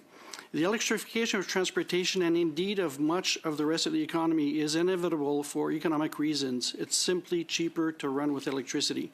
So it's an economic argument. Either Canada leads on electrification or we are led. So being led means that the Canadian auto industry will continue to shrink and become irrelevant with many lost jobs. We are already seeing an auto industry where vehicle assembly has declined from 2 million in 1997 to 1.3 million in 2024. The U.S. administration, has been mentioned before, is worsening the problem by actively trying to shift jobs to the U.S. Leading, on the other hand, would mean expanding an auto industry and providing good jobs for hardworking Canadians. It also means other opportunities in adjacent industries, the electric as illustrated by electric aircraft with Harbour Air in BC and other projects across the country. The U.S. has decided that there will be followers. That gives us a unique opportunity to be leaders here in North America. Transistors are hard and incumbents resist change. Kodak invented digital photography, but they still went bankrupt. In my IT career, I've lived through a number of different transitions, all of which were challenging. I know how difficult, gut-wrenching it could be to face a transition with an uncertain future with my job at risk. We can't forget to support the workers and the communities that will be inevitably affected. There are many examples where the auto industry told us that policy would damage or destroy the industry. Seat belts, airbags, catalytic converters, and many other technologies face significant resistance. The role of policy was to create predictability and a level playing field that allowed adoption to proceed and society to benefit. The EVAP will help stimulate demand and improve affordability. There are clear signs that manufacturers have responded by reducing prices and increasing incentives to allow their vehicles to fit under the $50,000 maximum price. The corresponding tailpipe emissions regulations are crucial to getting the supply that we need to meet that demand. OEMs are shipping EVs where they are compelled to ship them. Here in Canada, it means BC and Quebec, the only two provinces with EV sales targets. Until very recently, it was impossible for an Ontario resident to buy Toyota's only EV, the BZ4X. Toyota would only ship to BC or Quebec. Another example is Ford. The last consumer EV Ford introduced a full 5 years ago is now the discontinued F-150 Lightning. Ford currently has only the Mustang Mach-E on offer. How could they seriously claim that they're having difficulty meeting ambitious targets when they don't have product to meet that target? Meanwhile, in Europe, in addition to the Mach-E, Ford has a Puma Gen E, the Capri, and the Explorer, and they're able to meet European targets. Meanwhile, Cadillac's Canadian sales in Q4 2025 were 50% electric. Okay, so yes, 1 in every 2 cars sold by Cadillac in Canada in Q4 2025 was electric. Speaking of GM, they have 10 different EV models on offer in North America. Ford has 1, GM has 10. The supply problem is why we need a strong EV policy. We need manufacturers to bring product to Canada. Canada has many opportunities tied to electrification. Heavy-duty vehicles are emerging and now account for over 50% of sales in China. PACCAR, the manufacturer that's near Montreal, already offers Class 8 electric trucks in Europe. They could sell them here. Electric aircraft, I've mentioned already. Battery improvements mean that the electric short and medium-haul flights will be feasible in the near future. Canada has an extensive aerospace sector that could seize the opportunity. The sourcing and processing of materials needed for batteries, as well as the manufacturing of batteries and battery packs, is another area where Canada could and already leverages its strengths. Canada should be bold and look to the future to seize the moment so that we can all benefit from electrification. Thank you. Okay, thank you very much. All right, we will begin our first line of questioning. Colleagues, I'll let you know off the bat, given that we've got 30 minutes tagged on to the end of this meeting for other business, it's quite unlikely we'll have those final 2 spots, but we will play it by ear. Madame Dancho, the floor is yours for 6 minutes. Thank you, Mr. Chair. Thank you to the witnesses for being with us. My questions are for Mr. Shipley. Of course, you're the CEO and co-founder of a cybersecurity software firm out of New Brunswick, and I know in your opening remarks you outlined a number of the national security and public safety concerns with Chinese electric vehicles entering the Canadian market. So I'd like to expand on your opening remarks with my line of questioning. On the national security side, of course, the Liberal government is allowing Chinese EVs to gain a foothold in the Canadian market with 49,000 under reduced tariff structure annually to begin with this year, rising to 70,000 annually by 2030, pardon me. And you alluded to this, China's national security law, of course, allows the government in Beijing to access data from Chinese-owned companies, including electric vehicle companies, for example, there. In the past, you have made public commentary relating this to the same rationale as Canada, of course, banning Huawei and our 5G capabilities, but also, I would say, TikTok on government devices. Can you just elaborate how that same logic would apply to Chinese electric vehicles entering the Canadian market? Sure. It comes down to willingness and intent. And if you have a country whose interests can at times be hostile to ours, then they have the capability. It's a question of whether they want to or not. The one thing I would say that should be more concerning is that it's not just their own manufacturers, of course, they can compromise. The Chinese nation-state hackers have been running amok through telecommunications networks in Canada, the United States, the Western Hemisphere, as far as espionage goes. So they can be everywhere. And the bigger point, I think, that I was trying to emphasize as well is if we don't secure other vehicle manufacturers, they're going to hack them too. So, it's not an issue exclusive just to the Chinese brands, and it's not even an issue exclusive to nation states themselves. There's the corporate interests that may or may not align to Canada's national interests. There we have issues from Iran, from Russia, from North Korea, and other actors. It's not solely China that we receive from Chinese bad actors, for example, located in China, that we receive those threats. But in particular, the autos manufactured there, the data, as you outlined, whether it's audio, whether it's video, whether it's the GPS exact precise location. You mentioned that a good example, in fact, that the Chinese government itself has banned Tesla from their defense and sensitive meetings for this exact rationale. And so are you concerned, for example, that we are bringing in Chinese EVs that, the defense minister may be driving, or the CSIS director or others? Would that be a concern for Canada? Well, I would follow Israel's example on this, and they recently stopped deploying Chinese-made vehicles to senior military officers for concerns. Poland, as I noted, is considering bans on Chinese vehicles near that. And every country plays this is the great game. Everyone spies on everyone else. If you have the capability, why wouldn't you? So we have to be concerned about it. But I think we need to be concerned about manufacturers from every jurisdiction around the world, and we lack the capacity to give Canadians the assurance that we know what's going on. Yes, thank you, Mr. Shipley. I think the issue in particular, though, is as China is an adversary nation, if we compare to European auto markets that are European cars in Canada, American ones, they are not adversaries in the same way as China is, who's using its soft power by exporting Chinese EVs to foreign markets. And with a little foothold, they blow open the door in those markets, and those markets are flooded with those EVs in a very short order. So I'm concerned that, let's say in 10 years, we'll have millions of Chinese EVs. And you've outlined this, that there is the power to shut down remotely or remotely lock these vehicles, let alone pull all the data back to the headquartered facility, perhaps in China, for this example that I'm using. I know you're aware, I'm sure, that in Norway they proved that Chinese EV buses driven far underground in Norwegian mines had the ability for the company itself to turn off those vehicles remotely. So again, we're talking about worst case scenarios, I think, but I think the country has to be smart when we're talking about bringing in basically rolling computers that Canadians live their lives in and flooding the streets with them in the next number of years and decades. Could you comment on that? Yeah, I think they're not just going to hack their own stuff. If they really want to go at it and they want to spy on members of this committee, odds are if you're driving a vehicle made in the last 5 years, you're connected to the internet. So they're going to listen in. And there are 3 identified companies out of Israel that are making what they're calling car-int tools to spy. So I think, obviously, if they have direct access through influence over the manufacturers, they can build in backdoors if they want.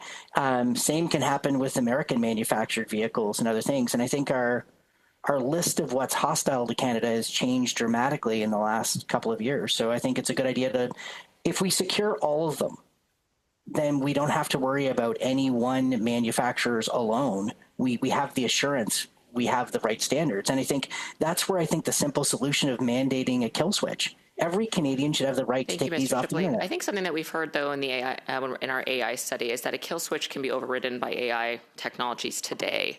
So the kill switch is perhaps a good opportunity, but it's not a fail-safe any longer. Unfortunately, just in the last couple of weeks, these AI advancements have shown that kill switches can be overridden by the very algorithm that powers the device. So it is a challenge. I appreciate the idea, but I don't think that that's necessarily the only solution. And I appreciate that, of course, we need to safeguard ourselves against all the technology in our lives from whatever country it's from. But I do believe that there is a difference between us driving an American-made a vehicle versus a Chinese-made electric vehicle. Would you not agree that there's some degree of greater risk if it comes from China? In about 15 seconds, thank you. Yeah, and just to be clear, the kind of kill switch I'm talking about is a hardware one. Pull the fuse. You can't hack that. It's powered down. So if we make them do it, no, that that very scenario was overridden by AI algorithms just very recently. But just to be clear. Mm-hmm. Okay. Yeah, unfortunately, we're going to have to continue here. Mr. Shipley, you're always welcome to provide additional information to the committee should you wish. Mr. Pardisi, the floor is yours for 6 minutes. Thank you, Chair. Thank you for the birthday wishes, and Victoria Morton and Christina Kisson on my team who has fed us all. And turning 50 is, as I mentioned earlier, also coming into this world just as stronger greenhouse gas emission or tailpipe emission standards came into the world. And so, for instance, we don't have leaded gasoline, which was around when I first came into the world here as a result of those, result of that work. So I want to start there. Mr. Allen, you referred to the importance of tailpipe emission standards, greenhouse gas emission standards. Could you just explain briefly what has been happening in the United States just in the last few weeks and month around this issue, and what you think Canada should be doing in relation to the Trump administration's decisions around greenhouse gas emission standards? Absolutely. So there's been a comprehensive moves by the current U.S. administration to roll back effectively all policies that were promoting the reduction of greenhouse gas emissions from transportation. So that includes blocking state-based ZEV mandates, and it also includes basically pulling back from greenhouse gas regulations of light-duty vehicles.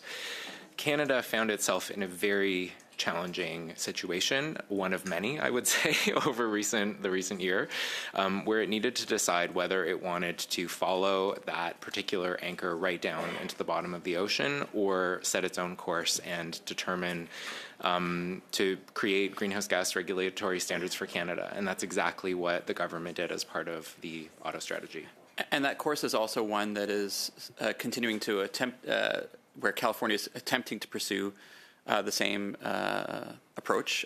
California having led this for most of the 20th and early 21st centuries, and many European nations. Yeah.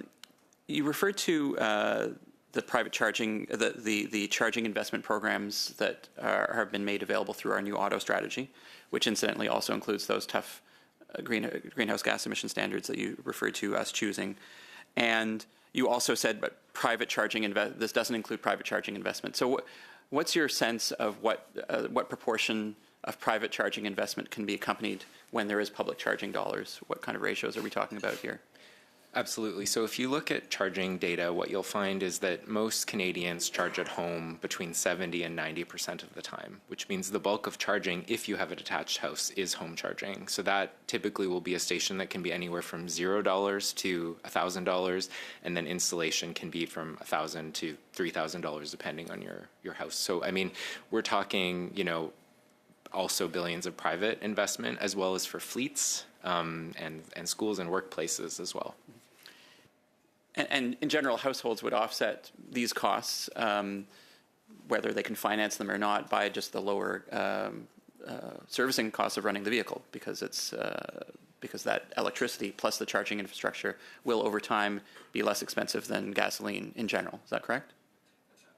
Correct. So what you find, and you heard Ms. Doran saying that their recent analysis shows, you know, savings of $2,000 or higher per year for a typical Canadian family. The other thing I would note, I mean, so that pays itself off very quickly, but I'd also note you don't have the same exposure to price volatility, and I think a lot of Canadians are feeling that right now. That's an excellent point. Thank you. Another, I think, perhaps distinct aspect of charging infrastructure, and Monsieur Leray, you can definitely please jump in on this, is you alluded to in your testimony, there are specific and very different needs for low density and high density areas of the country. Can you just elaborate a bit more on that and the different needs that are required and the different kinds of interventions that are required from government and public bodies to serve both low density and high density? So it is a complicated picture. Obviously, we have the infrastructure we need for now for traveling distances and all that. The problem is we need a lot more for the future when more cars are going to be on the roads, right? From my perspective, the biggest problem we have right now is charging in MURBs, multi-unit residential buildings. We at EVCO have worked with about 20 condo buildings to try to figure out a way to get charging in those buildings. And it's very difficult to get the first charging going because there's a significant investment required in infrastructure that will eventually support every parking space in that facility, right? So if the government had other programs, there were some in the past, if there were future programs to help with that, that would be extremely helpful. Thank you, and I know it's a concern of many urban MPs of different parties that we extend this kind of infrastructure, and how it's financed is an important question. Obviously, our program is going to support a bit with that. I just wanted to turn now to Mr. Shipley. I want to thank you for your testimony, and it's a set of considerations that hasn't yet come to this committee in our previous auto study or on this one, so I want to share my appreciation for that. And I'd appreciate, I think, a brief on some of the I think our committee might appreciate a brief on some of the points you raised. This government has recently brought forward Bill C-8, a cybersecurity piece of legislation, and so I wanted to ask whether there were specific things in that bill that could assist with these issues, or do you believe it's more of a question of consumer policy and competition policy for some of the measures you think are required? So C8 is going to deal with federally regulated industries with respect to banking, telecommunications, energy transmission, and federally regulated transportation. And typically in that transportation context, we've been talking about railways, airports, et cetera. The kinds of connected car safety regulation that we need are not addressed within that framework. And it's a massive hole legislatively, not just for us, but in the United States and other places that we have not addressed. And it's increasingly putting people at significant risk. We focus a lot around the spotting side, which is often the occurrence. Yeah, and sorry, Mr. Triplett, I'm just running out of time, so I just wanted to put a point on it. So do you believe this is an area where the Competition Bureau, for instance, should be more engaged? I think yes, and I think that's in the Consumer Bill of Rights, so that when people buy a new car, they should know how long is it going to get security updates. OK, parfait. Merci. Monsieur Saint-Marie, 6 minutes. Merci, Monsieur le Président. Perfect, Mr. Saint-Marie. Thank you, Chair. We have another interesting panel So thank you to our three witnesses. My questions will be for Mr. Allen, but first I would like to officially wish our beloved colleague Kareem happy birthday. And I would also like to thank Mr. Shipley for what he brought up about security. He raised some very harrowing concerns, and I think that as a committee, we really need to take a close look at these issues and make sure that the government is doing all within its power to ensure the safety of the public. Mr. Allen, thank you for your presentation. You made two recommendations. First, ensuring predictability, and then your second point was recapitalizing the ZEVIP fund for my understanding is this fund worked really well, but it now risks being canceled. Would you have suggested that the program be recapitalized? As I understand it, the government has just unveiled its electric vehicle strategy.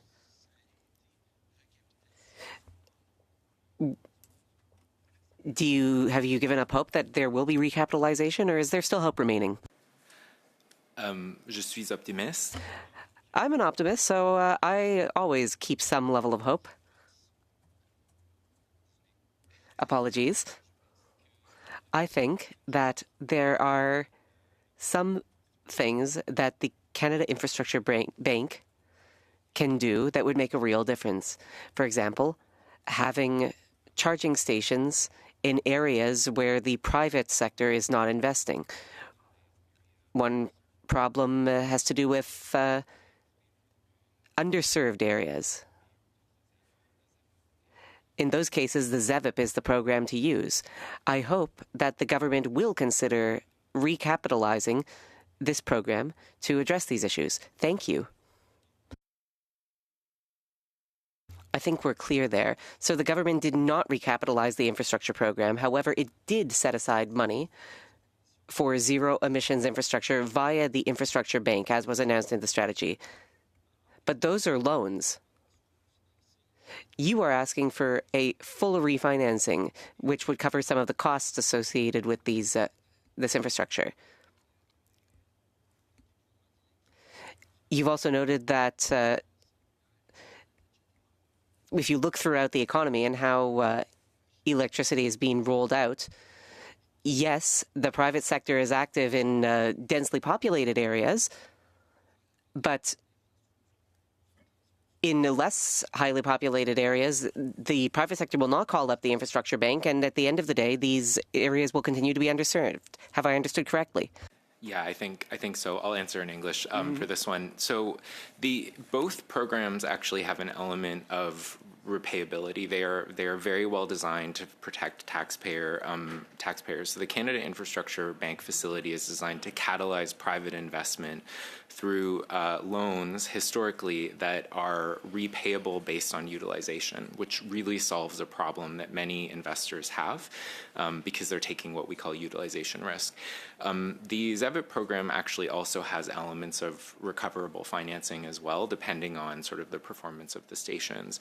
But I think you got to really the right point there, which is in order to use the Canada Infrastructure Bank funding, most borrowers have tended to concentrate really in areas where they know they're going to have large amounts of EV drivers. So we're talking sort of suburban areas around big cities in Quebec, BC, and increasingly in Ontario. And we need to cover the rest of Canada as well.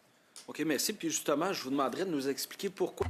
Thank you. Could you explain why it is important to serve underserved areas if we are to increase the adoption of electric vehicles? So there's two reasons. The first reason is one of connectivity and networks. So what we know about consumers is that they will not adopt technologies if they see massive inconvenience at scale. And so we want to make sure that we have a really solid network for folks who are going to recreational properties or going for places to work. So we want to have full connectivity. The other reason is political acceptance. I mean, we know that we need to bring all Canadians along. We cannot have a perception where only wealthy people in suburbs around major cities get to save $2,000 a year and lower income people or people in rural Canada cannot. So I think it's really a twofold issue. Merci beaucoup. Thank you. You've been very clear. I really hope that the government listens to what you have had to say today, and I hope it does refinance the infrastructure program for zero-emission vehicles. This should have been done when the auto strategy was unveiled, but we will continue asking for the government to act until they get the message. I have 30 seconds left. Within that time, could you say a little bit more about predictability in government policy for the zero-emission vehicle standards? As I mentioned, the biggest challenge for public fast charging deployments is knowing how many people will actually drive battery electric vehicles. Those are our customers, and we need to predict that over a decade. And so when we are looking at Canada's new targets, 75% and 90% by 2035 and 2040 respectively, the big question is, will the greenhouse gas regulations, which regulate typically grams per kilometer or grams per mile, will those be enough in order to get fleet-wide emissions to result in zero-emission vehicle sales that will actually give us those numbers? And so that is really the issue that is currently being discussed. ECCC, of course, is going to be working on those regulations, and we will be here every step of the way to help ensure we get some great regs. Merci. Okay, merci. Mr. Guglielmin, 5 minutes. Thank you, Chair. Thank you, witnesses, for appearing today. Mr. Shipley, I understand you're a Canadian Forces veteran, so I just want to start by thanking you for your service. Now, you've described Chinese EVs as potential spy vans, rolling spy vans, and your broader point is understood about connected vehicles more generally. At the same time, we see the U.S. Has moved to restrict Chinese and Russian software due to security concerns. Now, given your background in cybersecurity and your service in the military, should we be thinking about EV charging infrastructure on military bases, not just as routine green infrastructure, but maybe part of a broader defense network? In terms of the cybersecurity issues related to EV charging networks, there are regular hacking competitions that continuously demonstrate a number of vulnerabilities in these systems that require attention, and they do require regulation to make sure they're properly secured, both as a physical safety issue as well as potential for surveillance or other harm. So I do believe that we need to pay attention to these issues. On a military base, even like seemingly routine data points, for instance, vehicle location, charging patterns, fleet movements, personal habits, could become sensitive information if put into the wrong hands? Well, I would point to the fact that Israel has made moves to remove Chinese-made EVs from its military facilities, and again, obviously they're one of the most advanced countries in the world when it comes to cybersecurity. So. Spoken of the broader issue of Chinese EVs and connected EVs and the risks that connected vehicles with cameras, microphones, telemetrics, and smart features are being exploited for surveillance purposes and even remote interference. Now, do you believe we've taken the national security concerns seriously enough before we even begin to approach Chinese EV market access? We are asleep at the wheel when it comes to all of these cars, and I think the small amount of 49,000 of these cars compared to the fact that 43% of cars on Canada's roads today are connected to the internet. 90% of new cars sold from all manufacturers are connected to the internet, and there's not a single regulation or standard for them. We should all not be sleeping well about all of that. Ms. Dancho pointed out, like we have multiple directors from CSIS who have called the Chinese government our largest security concern. Former director of CSIS and National Security Advisor Richard Fadden called them a fundamental threat. Our own parliamentary committee on national security and intelligence said the Chinese government remains our largest foreign interference threat, including to our domestic institutions and processes. Canadian Public Safety briefing note said the CCP is pursuing geopolitical advantage advantage on all fronts and using all elements of state powers in a way that are a direct threat to Canadian sovereignty and security. Now, given your expertise in cybersecurity, would you recommend that we put Chinese EVs or EV infrastructure on Canadian military bases?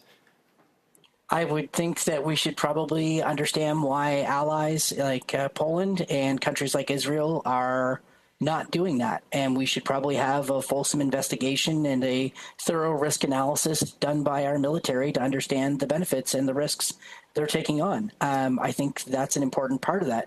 I think the thing that keeps me awake at night right now is we have a rising group of 20 to 29-year-olds who just want to burn the world down, who are now being equipped daily with AI tools and learning how to hack things just to hurt people. And they're a threat just like the CCP.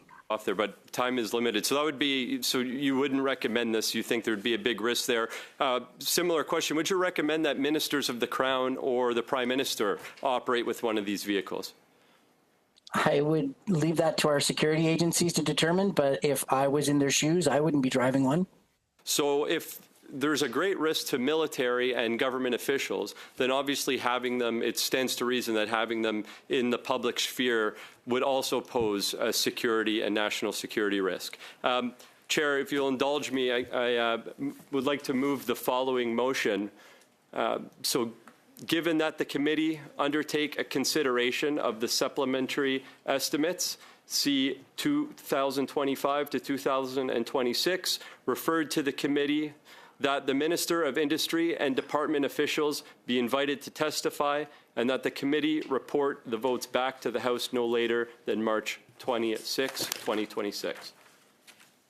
Point of order. Yeah, just one sec, Mr. Ma, please.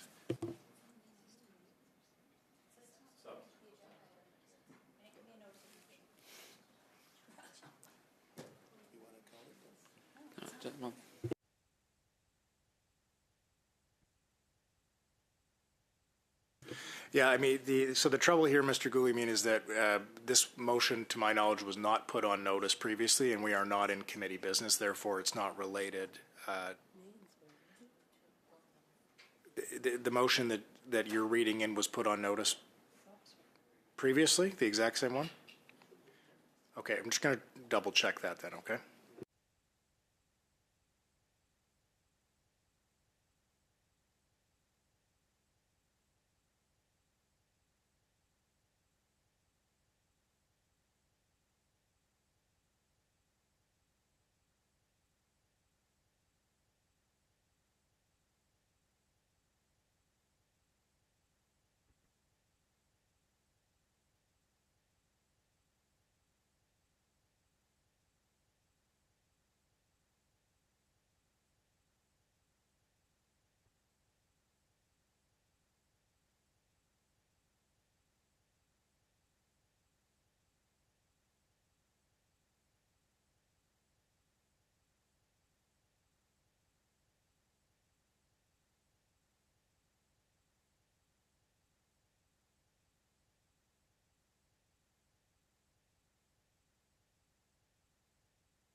Okay, so I'm going to do a couple of things here. The first is we're going to run out of time. I'm going to let our witnesses go.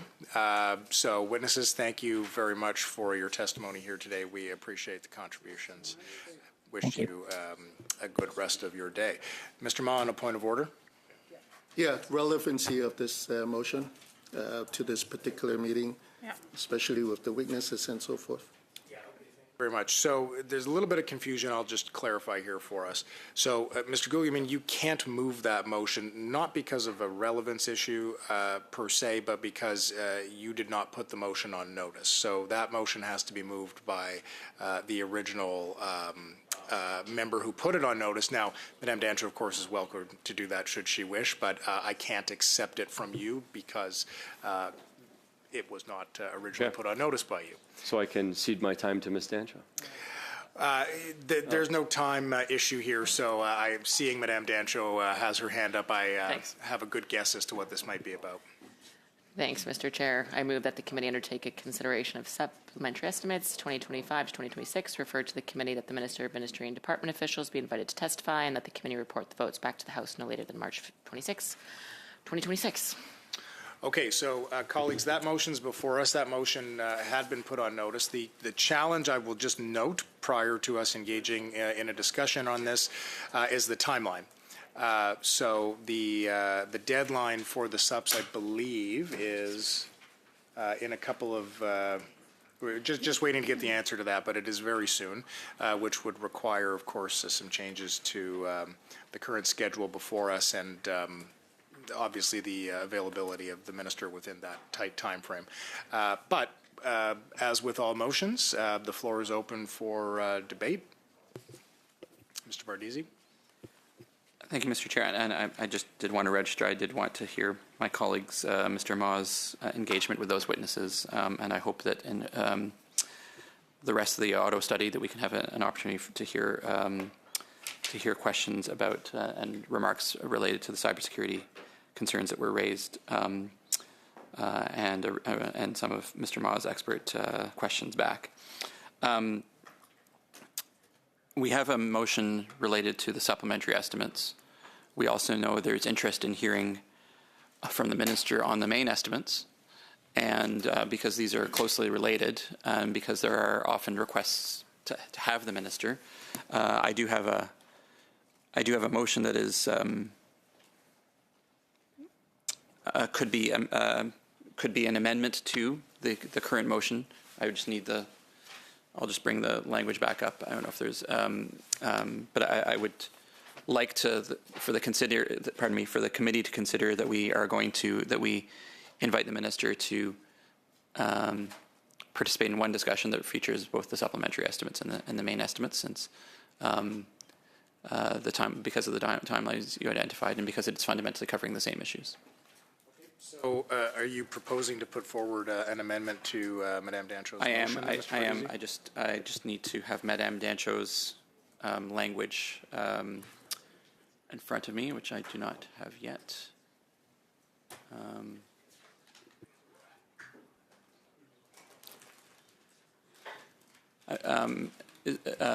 Madam Clerk, is a paper copy being distributed of this motion or not? I can redistribute the electronic copy. Okay, because I just need to bring up the language here, because I know we had a motion in relation to the main estimates, which has not been moved. February 19th? Yeah. Okay. Do you have that date yet? Well, So the motion that's being moved that is being presented here was originally sent to us on February 19th. Am I understanding correctly? Yeah, I'm just trying to bring up the relevant text here. Okay, here's what I'm going to do, because we've got a couple of just back and forth going. I'm going to suspend. It's going to give Mr. Bardisi an opportunity to pull up the language that he needs to draft the amendment that he would like to put forward. That gives the parties an opportunity to have a discussion while we're offline, and hopefully by the time we come back we can find a resolution. I will note we do still have to approve the Defense Industrial Strategy final version, which we are going to do today one way or another. So I'm going to suspend, and we'll come back in a few moments.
Mr. Bardisi, the floor is yours. Merci bien. On a eu des... Thank you. There have been discussions among the parties, and I do have an amendment, a friendly amendment. After the word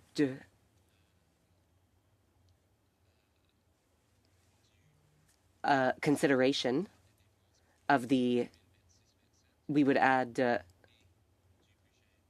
of the main estimates 2026, 2027, and the supplementary estimates. I believe that we've had discussions with the parties that the committee undertake a consideration of adding the words the main estimates 2026, 27 and the supplementary estimates, and then that continues as described. Okay, so effectively, just to kind of summarize that, the primary change being made here is that we are adding to the motion which invites the minister to appear on the supplementary estimates that she also, in that same appearance, appear on the main estimates. Okay, Madame Dancho, you had your hand up. Yes, we support that. Certainly, I could move a sub-amendment, or if we want to agree to adopt this, we can. I'll move my own amendment. So it's whichever you're procedurally fine with, but I can do either. I can move a sub-amendment. I think he's amended it, and then we can move a sub-amendment, right? Because now it's amended, or will be amended. So I'm flexible with what you'd like. I'm going to go to Madame O'Rourke first. My recommendation, I think the cleanest way to do this, from my own perspective, is that if there's agreement that we adopt it, and that if somebody wants to put forward an amendment to the newly amended motion, that we do it that way. I think it's cleaner so that we don't have to go back to this particular point. But before we do that, Madame O'Rourke. Thank you, Mr. Chair. Just a quick question. So the current motion that's before us is March 26th, 2026, which is in 2 weeks, but we are actually in our ridings next week. So I have a concern about the time frame. No, the one motion that was shared says March 26th, but the notice of motion that was circulated previously on the main estimates says May 31st, 2026. And so can we get some clarity around the date? And also I want to express a concern that this was dropped in our lap in the middle of a study that the Conservatives asked for, interrupted our witnesses. So now we're dealing with this. So I want to know why the rush for March 26th. When the original proposed date was May 31st. Right. So a couple of things. There are two separate motions here that we're dealing with. So we could certainly talk about the reasonability of the minister being able to accommodate that March 26th date. Should she not be able to accommodate it, then it doesn't negate the desire to have her appear. And if she were to appear following that date of March the 26th, the deadline of which is embedded in the motion, then she would appear on both this, if this is assuming we adopt it, that she would appear on the supplementary estimates and the main estimates. Now, because the supplementary estimates by that point will have already been dealt with in the House, she could appear on the subject matter of the SUPs, but what we would not be able to do, which we could still do with the mains, is to actually vote, if we chose to, on changes to line items in the SUPs, and we would not be able to report back because it would be moot. It has already been dealt with. However, we would still be able to deal with the mains from the perspective of voting and from the perspective of reporting back. So from my point of view, if we are to pass the sub-amendment, or the amendment rather put forward by Mr. Bardisi, it really renders Madame Dancho's motion on the mains alone moot, because we will have brought it together and dealt with it in the motion dealing with the subs. I hope that made sense. Okay, Monsieur Saint-Marie. On that topic, unless I'm mistaken, the main estimates must be voted on before March 26th. That is what allows the government to make payments effective April 1st. So both the sets of estimates would need to be voted on before March 26th. I'll just put that out there, and then we'll see how the minister reacts. The SUPs were tabled back in February, and the main estimates were not able at that time. So yes, there's a tight timeline, but perhaps that's on the government's end. They should have tabled their estimates earlier so that we could work within established timelines, and so things wouldn't be so tight. Mr. St. Marie, I'm not entirely sure that that's correct, because it's May 31st that the main estimates have to be voted on by. So I'm not entirely sure that both sets of estimates have a March 26th deadline. However, this doesn't really change matters. The dates are not what is causing an issue. The issue is whether we want to combine the study of both sets of estimates. About the dates, and I was just saying, for those that might not have had their translation in, I'm not sure that Mr. St. Marie is correct on saying that the May 31st mains could not be voted on and reported back on if it's after March the 26th. I'm just getting the clerk to correct that. That would be true of the SUPs, not of the mains, from what I understand. Having said all of this, that doesn't seem to be the primary point of contention. So the first thing I'd like to deal with, if there's no further commentary, is just looking for consensus around the table to adopt the addition that Mr. Bardizzi has recommended, so far as including the main estimates with the supplementary estimate appearance from the minister. The exact language could be added again if necessary, but I think that everyone is in agreement with the principle. And Madam Clerk, I think, or the analysts, you have the language on the amendment that was put forward. It's in. It was in it. Yeah, it's fine. But okay. I have an amendment. We're good with that? Okay. So I just want to make sure I've got the clerk's full attention, because she's doing a couple things at once here at our request. So just give me 1 minute, okay?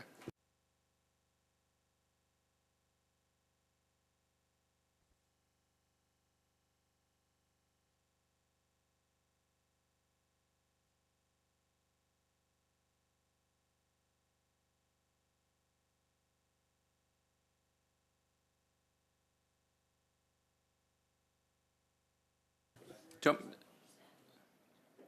want me to read it back into?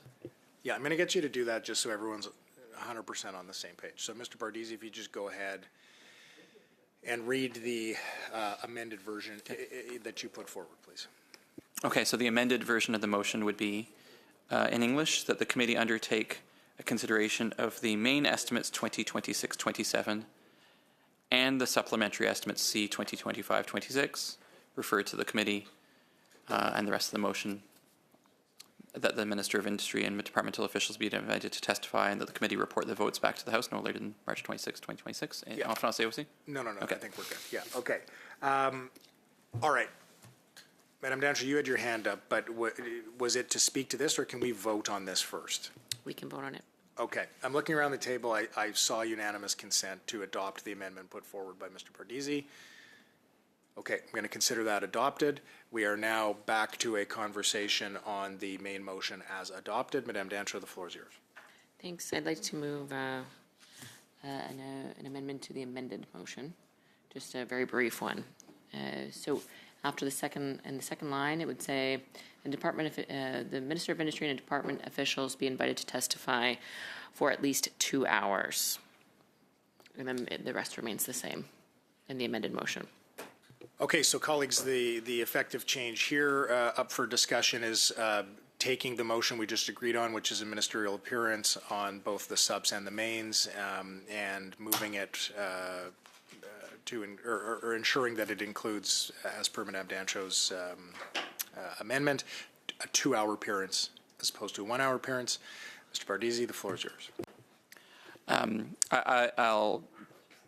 I'll be voting against this amendment just for the simple reason that I understand that things have been crunched a little bit. Je comprends que les choses sont serrées.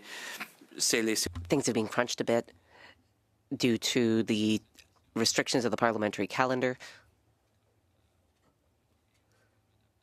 The motion as amended by Ms. Dancho would have an effect making it so that there is only one day where we would be able to make this happen, and that's too tight. So I will be voting against the motion, though. That said, I understand that everyone is trying to do their best here, and the minister will do her best to come to the committee as rapidly as her calendar allows.